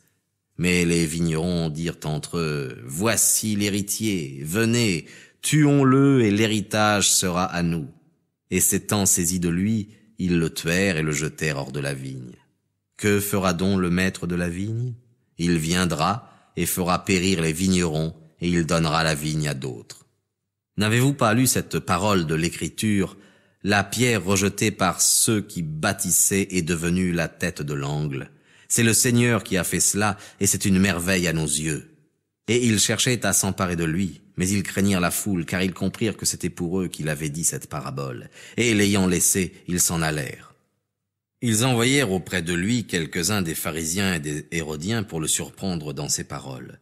Et ils vinrent lui dire, « Maître, nous savons que vous êtes véridique et que vous n'avez souci de qui que ce soit, car vous ne considérez point l'apparence des personnes, mais vous enseignez la voie de Dieu selon la vérité. Est-il permis de payer le tribut à César, ou ne le payerons-nous pas ?» Connaissant leur hypocrisie, il leur dit, « Pourquoi me tentez-vous? Apportez-moi un denier afin que je le voie. » Ils lui en apportèrent un, et il leur dit, « De qui est cette image et cette inscription ?» Ils lui dirent, « De César. » Jésus leur répondit, « Rendez donc à César ce qui est à César, et à Dieu ce qui est à Dieu. » Et ils étaient dans l'étonnement à son sujet. Alors les Sadducéens, qui disent qu'il n'y a pas de résurrection, vinrent auprès de lui, et ils l'interrogeaient en disant, « Maître, Moïse a écrit pour nous que si un homme meurt, laissant sa femme sans enfant, son frère doit épouser cette femme et susciter une postérité à son frère. Or, il y avait 7 frères, et le premier prit une femme et mourut sans laisser de postérité. Le second la prit ensuite et mourut, et ne laissa pas non plus de postérité. Et le troisième de même, et les 7 la prirent pareillement, et ne laissèrent pas de postérité. La femme mourut aussi, la dernière de tous. À la résurrection, lorsqu'ils seront ressuscités, duquel d'entre eux sera-t-elle la femme? Car tous les 7 l'ont eue pour femme. Et Jésus leur répondit, « N'êtes-vous pas dans l'erreur, parce que vous ne comprenez ni les Écritures ni la puissance de Dieu? Car lorsqu'ils seront ressuscités d'entre les morts, les hommes ne prendront pas de femmes, ni les femmes de mari, mais ils seront comme les anges dans le ciel. Et quant à la résurrection des morts, n'avez-vous pas lu dans le livre de Moïse, à l'endroit du buisson, ce que Dieu lui dit? Je suis le Dieu d'Abraham et le Dieu d'Isaac et le Dieu de Jacob. Or, il n'est pas le Dieu des morts, mais des vivants. Vous êtes donc dans une grande erreur. » Alors s'approcha un des scribes qui les avait entendus disputer, et voyant que Jésus leur avait bien répondu, il lui demanda quel était le premier de tous les commandements. Jésus lui répondit, « Le premier de tous les commandements est celui-ci. Écoute, Israël. Le Seigneur ton Dieu est le Dieu unique, et tu aimeras le Seigneur Dieu de tout ton cœur, et de toute ton âme, et de tout ton esprit, et de toute ta force. C'est là le premier commandement. Le second lui est semblable. Tu aimeras ton prochain comme toi-même. Il n'y a pas d'autre commandement plus grand que cela. » Le scribe lui dit, « Bien, maître, vous avez dit avec vérité qu'il n'y a qu'un seul Dieu, et qu'il n'y en a pas d'autre que lui. et qu'on doit l'aimer de tout son cœur et de tout son esprit et de toute son âme et de toute sa force, et qu'aimer le prochain comme soi-même est quelque chose de plus grand que tous les holocaustes et les sacrifices. Jésus, voyant qu'il avait sagement répondu, lui dit « Tu n'es pas loin du royaume de Dieu. » Et personne n'osait plus lui adresser de questions.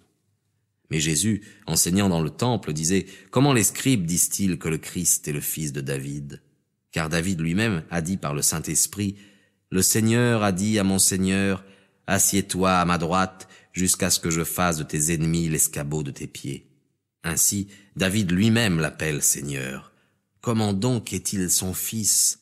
La foule qui était nombreuse l'écoutait avec plaisir. Et il leur disait dans son enseignement « Gardez-vous des scribes qui aiment à se promener vêtus de longues robes et à être salués sur la place publique, à occuper les premières chaires dans les synagogues et les premières places dans les festins, qui dévorent les maisons des veuves sous prétexte de longues prières. Ils subiront un jugement plus prolongé. » Après cela, Jésus, s'étant assis vis-à-vis du tronc, regardait comment la foule y jetait de l'argent. Et beaucoup de riches en jetaient beaucoup. Il vint aussi une pauvre veuve qui y mit 2 petites pièces, valant le quart d'un as. Alors Jésus, appelant ses disciples, leur dit « En vérité, je vous le dis, cette pauvre veuve a plus donné que tous ceux qui ont mis dans le tronc. Car tous ont mis de leur superflu, mais elle a donné de son indigence même tout ce qu'elle possédait, tout ce qu'elle avait pour vivre. »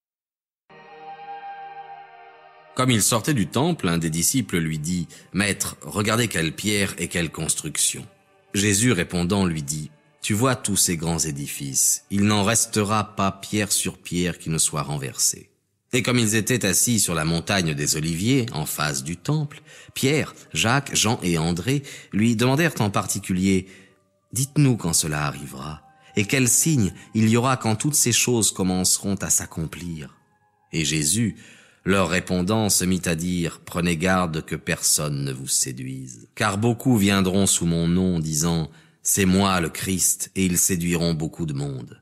Quand vous entendrez parler de guerre et de bruit de guerre, ne craignez point, car il faut que ces choses arrivent, mais ce ne sera pas encore la fin. Car on verra se soulever nation contre nation et royaume contre royaume, et il y aura des tremblements de terre en divers lieux et des famines. Ce sera là le commencement des douleurs. Pour vous, prenez garde à vous-même, car on vous livrera aux tribunaux et vous serez battus dans les synagogues, et vous comparaîtrez devant les gouverneurs et devant les rois à cause de moi, pour me rendre témoignage devant eux. Il faut auparavant que l'évangile soit prêché à toutes les nations. Et lorsqu'on vous emmènera pour vous livrer, ne pensez pas d'avance à ce que vous direz, mais dites ce qui vous sera inspiré à l'heure même, car ce n'est pas vous qui parlerez, mais l'Esprit Saint. Alors le frère livrera son frère à la mort, et le père son fils. Les enfants s'élèveront contre leurs parents et les feront mourir. Et vous serez haïs de tout le monde à cause de mon nom. Mais celui qui persévérera jusqu'à la fin sera sauvé. Or, quand vous verrez l'abomination de la désolation établie là où elle ne doit pas être, que celui qui l'y entende, alors que tous ceux qui sont dans la Judée s'enfuient sur les montagnes, que celui qui sera sur le toit ne descende pas dans sa maison et n'y entre pas pour en emporter quelque chose, et que celui qui sera dans les champs ne retourne pas en arrière pour prendre son vêtement. Malheur aux femmes qui seront enceintes ou qui allaiteront en ces jours-là. Priez pour que ces choses n'arrivent pas en hiver. Car les tribulations de ces jours seront telles qu'il n'y en a pas eu de semblable depuis le commencement du monde que Dieu a créé jusqu'à présent et qu'il n'y en aura jamais. Et si le Seigneur n'avait abrégé ces jours, aucune chair n'aurait été sauvée, mais à cause des élus qu'il a choisis, il a abrégé ces jours. Et alors, si quelqu'un vous dit « Voici que le Christ est ici, voici qu'il est là », ne le croyez point, car il s'élèvera de faux Christ, de faux prophètes, qui feront des prodiges et des miracles pour séduire, s'il était possible, les élus eux-mêmes. Vous donc prenez garde, voici que je vous ai tout prédit. Mais en ces jours-là, après cette tribulation, le soleil s'obscurcira, et la lune ne donnera plus sa lumière. Les étoiles du ciel tomberont, et les puissances qui sont dans les cieux seront ébranlées. Et alors, on verra le Fils de l'homme venant sur les nuées, avec une grande puissance et une grande gloire. Et alors il enverra ses anges, et il rassemblera ses élus des 4 vents, de l'extrémité de la terre à l'extrémité du ciel. Apprenez une comparaison tirée du figuier. Lorsque ses branches sont déjà tendres et que ses feuilles viennent de naître, vous savez que l'été est proche. De même, lorsque vous verrez ces choses arriver, sachez que c'est proche, à la porte. En vérité, je vous le dis, cette génération ne passera point que toutes ces choses n'arrivent. Le ciel et la terre passeront, mais mes paroles ne passeront point.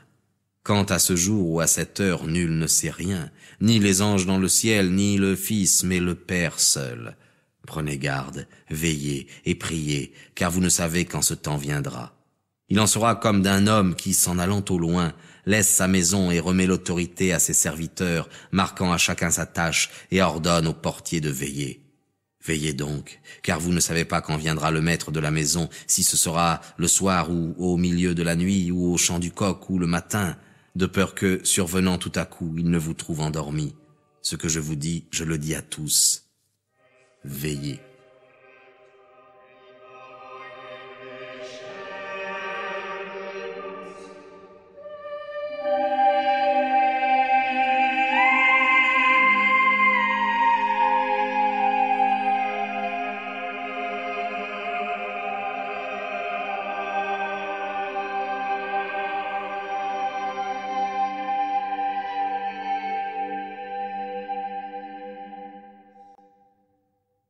Or, 2 jours après, c'était la Pâque et les Azymes, et les princes des prêtres et les scribes cherchaient comment ils se saisiraient de Jésus par ruse et le feraient mourir. Mais ils disaient que ce ne soit pas le jour de la fête, de peur qu'il ne s'élève quelque tumulte parmi le peuple. Comme Jésus était à Béthanie, dans la maison de Simon le lépreux, et qu'il était à table, une femme entra, portant un vase d'albâtre plein d'un parfum précieux, de nard d'épi, et ayant rompu le vase, elle répandit le parfum sur la tête de Jésus. Or, il y en avait là quelques-uns qui s'indignèrent en eux-mêmes et qui disaient à quoi bon perdre ainsi ce parfum? Car on pouvait vendre ce parfum plus de 300 deniers et les donner aux pauvres. Et ils s'irritaient contre elle. Mais Jésus dit, laissez-la. Pourquoi lui faites-vous de la peine? Elle a fait une bonne œuvre à mon égard, car vous avez toujours des pauvres avec vous, et quand vous voudrez, vous pourrez leur faire du bien.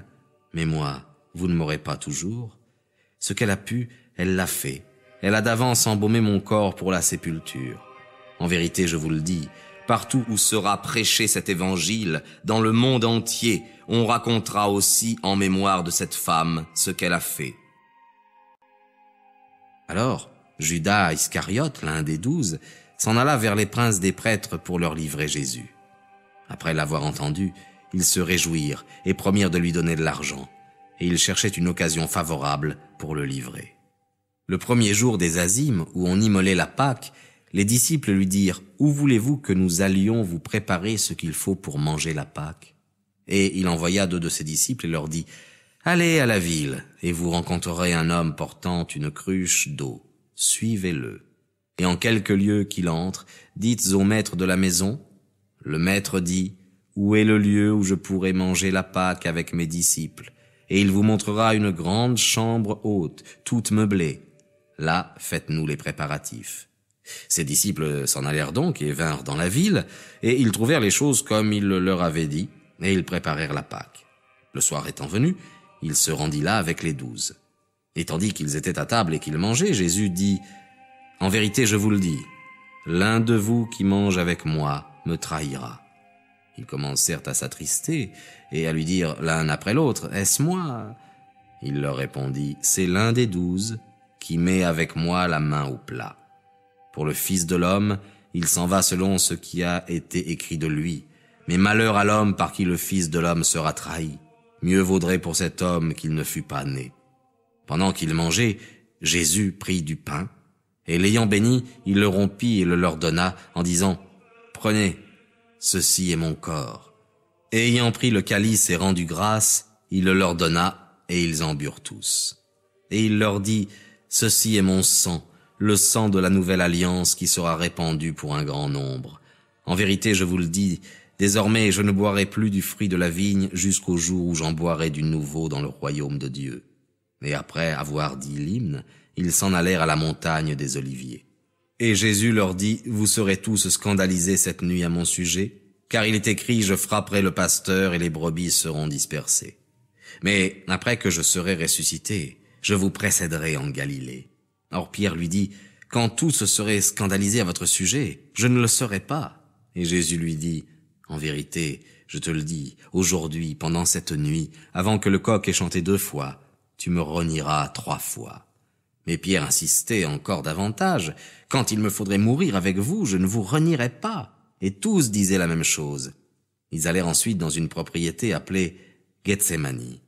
Et il dit à ses disciples, asseyez-vous ici, pendant que je prierai. Et il prit avec lui Pierre, Jacques et Jean, et il commença à être saisi de frayeur et d'angoisse. Et il leur dit, mon âme est triste jusqu'à la mort, demeurez ici et veillez. Et s'étant avancé un peu, il se prosterna contre terre, et il priait pour que, s'il était possible, cette heure s'éloignât de lui.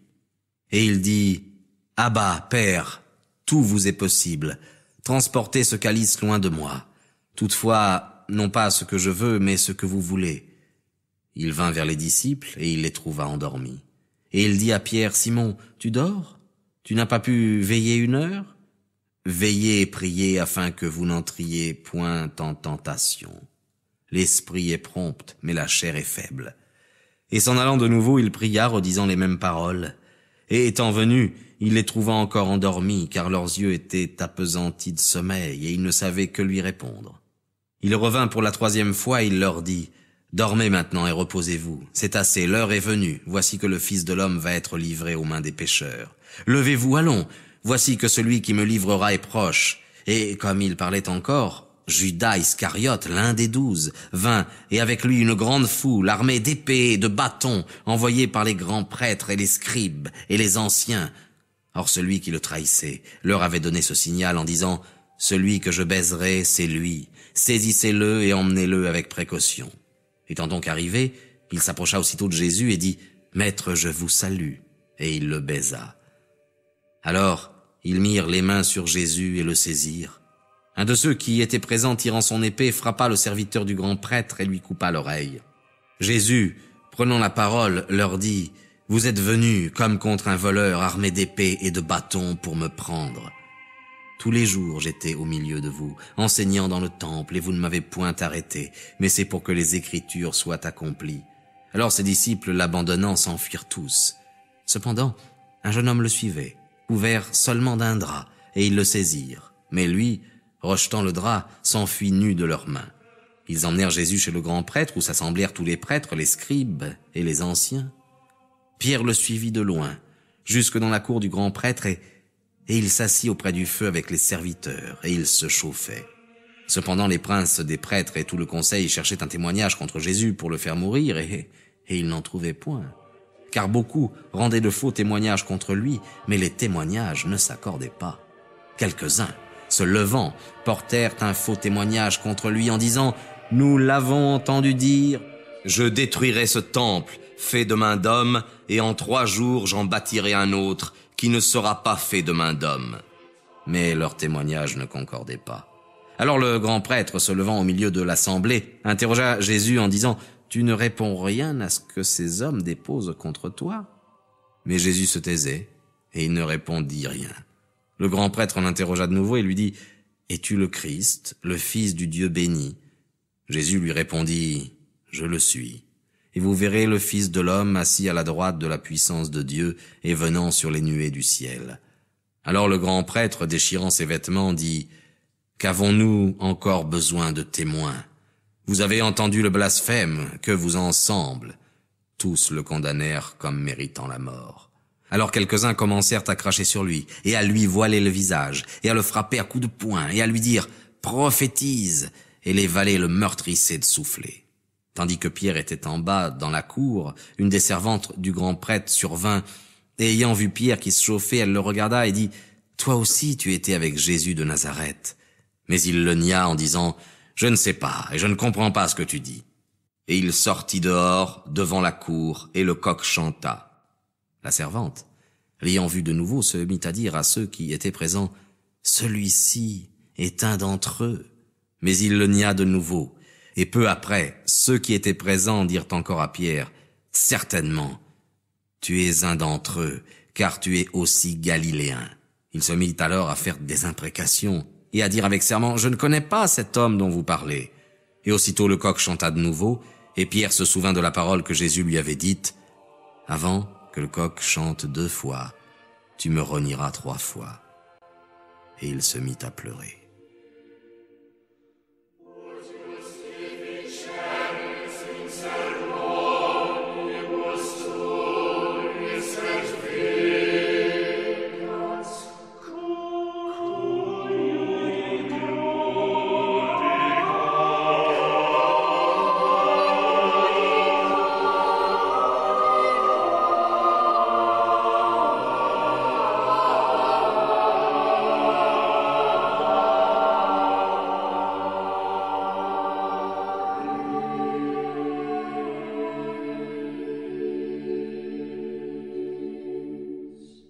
Dès le matin, les princes des prêtres, ayant délibéré avec les anciens et les scribes et tout le conseil, lièrent Jésus, l'emmenèrent et le livrèrent à Pilate. Et Pilate l'interrogea, « Es-tu le roi des Juifs ?» Jésus lui répondit, « Tu le dis. » Le prince des prêtres l'accusèrent de beaucoup de choses. Pilate l'interrogea de nouveau en disant, « Tu ne réponds rien? Vois de combien de choses il t'accuse. » Mais Jésus ne répondit plus rien, de sorte que Pilate était étonné. Or, le jour de la fête, il avait coutume de leur délivrer un des prisonniers, celui qu'il demandait. Il y en avait un, nommé Barabbas, qui avait été emprisonné avec des séditieux pour un meurtre qu'il avait commis dans une émeute. La foule étant montée, se mit à réclamer ce qu'il leur accordait toujours. Pilate leur répondit et dit, « Voulez-vous que je vous délivre le roi des Juifs ?» Car il savait que c'était par envie que les princes des prêtres l'avaient livré. Mais les pontifes excitèrent la foule à demander qu'il délivrât plutôt Barabbas. Pilate, prenant de nouveau la parole, leur dit, « Que voulez-vous donc que je fasse du roi des Juifs ?» Et ils crièrent de nouveau, « Crucifie-le !» Pilate cependant leur disait, « Mais quel mal a-t-il fait ?» Mais ils criaient encore plus fort, « Crucifie-le !» Pilate, voulant satisfaire le peuple, leur remit Barabbas, et après avoir fait flageller Jésus, il le livra pour être crucifié. Alors les soldats le conduisirent dans la cour du prétoire. Puis ils rassemblent toute la cohorte. Ils le revêtent de pourpre et lui mettent sur la tête une couronne d'épines qu'ils avaient tressée. Ils se mirent ensuite à le saluer. « Salut, roi des Juifs !» Ils lui frappaient la tête avec un roseau et crachaient sur lui et fléchissant les genoux, ils l'adoraient. Après s'être moqués de lui, ils lui ôtèrent la pourpre et lui remirent ses vêtements, puis ils l'emmenèrent pour le crucifier. Ils contraignirent un certain Simon de Cyrène, père d'Alexandre et de Rufus, qui passait par là en revenant des champs de porter la croix de Jésus. Ils le conduisirent ainsi au lieu appelé Golgotha, ce qui signifie lieu du calvaire. Et ils lui donnaient à boire du vin mêlé de myrrhe, mais il n'en prit pas. Après l'avoir crucifié, ils partagèrent ses vêtements, tirant au sort ce que chacun en emporterait. C'était la 3e heure quand ils le crucifièrent. Et l'inscription qui indiquait la cause de sa condamnation portait « Le roi des Juifs ». Ils crucifièrent avec lui 2 voleurs, l'un à sa droite, l'autre à sa gauche. Ainsi fut accomplie cette parole de l'Écriture. Il a été rangé parmi les criminels. Les passants le blasphémaient, branlant la tête et disant « Hé, toi qui détruis le temple de Dieu et qui le rebâtis en 3 jours, sauve-toi toi-même en descendant de la croix. » Pareillement, les princes des prêtres, se moquant de lui avec les scribes, se disaient l'un à l'autre « Il a sauvé les autres, et il ne peut se sauver lui-même. » Que le Christ, le roi d'Israël, descende maintenant de la croix afin que nous voyions et que nous croyions. Ceux qui avaient été crucifiés avec lui l'insultaient aussi. La 6e heure étant venue, les ténèbres couvrirent toute la terre, jusqu'à la 9e heure. Et à la 9e heure, Jésus poussa un grand cri en disant « Eloi, Eloi, lama sabachthani » ce qui signifie « Mon Dieu, pourquoi m'avez-vous abandonné ?» Et quelques-uns de ceux qui étaient présents, l'ayant entendu, disaient « Voici qu'il appelle Élie. » Et l'un d'eux courut et remplit une éponge de vinaigre, et l'ayant mise au bout d'un roseau, il lui présentait à boire en disant « Laissez, voyons si Élie viendra le détacher. » Mais Jésus, ayant poussé un grand cri, expira. Alors le voile du temple se déchira en deux, depuis le haut jusqu'en bas. Et le centurion qui était en face de Jésus, voyant qu'il avait expiré en poussant ce grand cri, dit « Cet homme était vraiment le Fils de Dieu. » Il y avait là aussi des femmes qui regardaient de loin. Parmi elles étaient Marie-Madeleine et Marie, mère de Jacques le mineur et de Joseph, et Salomé, qui le suivaient et le servaient lorsqu'il était en Galilée, et beaucoup d'autres encore qui étaient montés avec lui à Jérusalem. Le soir étant venu, comme c'était la préparation, c'est-à-dire la veille du sabbat, Joseph d'Arimathie, membre distingué du conseil qui attendait lui aussi le royaume de Dieu, vint et entra hardiment chez Pilate et demanda le corps de Jésus. Pilate s'étonna qu'il fût mort si tôt, et ayant fait venir le centurion, il lui demanda s'il était déjà mort. Et lorsqu'il s'en fut assuré par le centurion, il donna le corps à Joseph. Joseph, ayant acheté un linceul, descendit Jésus de la croix, l'enveloppa dans le linceul et le déposa dans un sépulcre qui était taillé dans le roc. Puis il roula une pierre à l'entrée du sépulcre. Cependant, Marie-Madeleine et Marie, mère de Joseph, regardaient où on le mettait.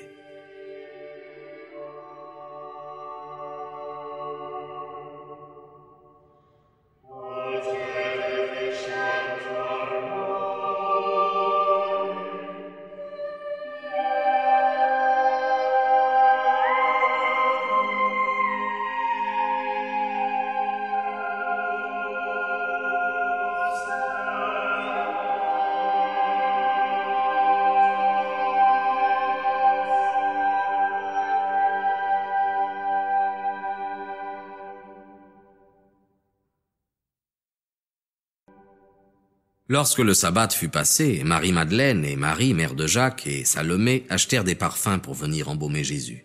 Et de grand matin, le premier jour après le sabbat, elles vinrent au sépulcre, le soleil étant déjà levé. Et elles disaient entre elles, « Qui nous retirera la pierre de devant l'entrée du sépulcre ?» Et en regardant, elles virent que cette pierre, qui était fort grande, avait été roulée de côté. En entrant dans le sépulcre, elles virent un jeune homme assis du côté droit, vêtu d'une robe blanche, et elles furent effrayées. Il leur dit, « Ne vous effrayez pas. Vous cherchez Jésus de Nazareth qui a été crucifié. Il est ressuscité. Il n'est point ici. Voici le lieu où on l'avait mis. Mais allez dire à ses disciples et à Pierre qu'il vous précède en Galilée. C'est là que vous le verrez comme il vous l'a dit. » Elles sortirent du sépulcre et s'enfuirent car le tremblement et la peur les avaient saisies, et elles ne dirent rien à personne à cause de leur crainte. Or Jésus, étant ressuscité le matin, le premier jour après le sabbat, apparut d'abord à Marie-Madeleine, dont il avait chassé 7 démons. Elle alla l'annoncer à ceux qui avaient été avec lui et qui s'affligeaient et pleuraient. Mais eux, entendant dire qu'il vivait et qu'elle l'avait vu, ne crurent point. Après cela, il apparut sous une autre forme à 2 d'entre eux qui étaient en chemin et qui allaient à la campagne. Et ceux-ci vinrent l'annoncer aux autres, mais ils ne les crurent pas non plus. Enfin il apparut aux 11, tandis qu'ils étaient à table, et il leur reprocha leur incrédulité et la dureté de leur cœur, parce qu'ils n'avaient pas cru ceux qui avaient vu qu'il était ressuscité. Et il leur dit, « Allez dans le monde entier et prêchez l'évangile à toute créature. Celui qui croira et qui sera baptisé sera sauvé, mais celui qui ne croira pas sera condamné. Voici les miracles qui accompagneront ceux qui auront cru. En mon nom, ils chasseront les démons, ils parleront des langues nouvelles. Ils prendront les serpents, et s'ils boivent quelque breuvage mortel, il ne leur fera pas de mal. Ils imposeront les mains sur les malades, et ils seront guéris. » Le Seigneur Jésus, après leur avoir parlé, fut élevé dans le ciel, et il est assis à la droite de Dieu. Et eux, étant partis, prêchèrent partout, le Seigneur coopérant avec eux et confirmant leurs paroles par les miracles dont elle était accompagnée.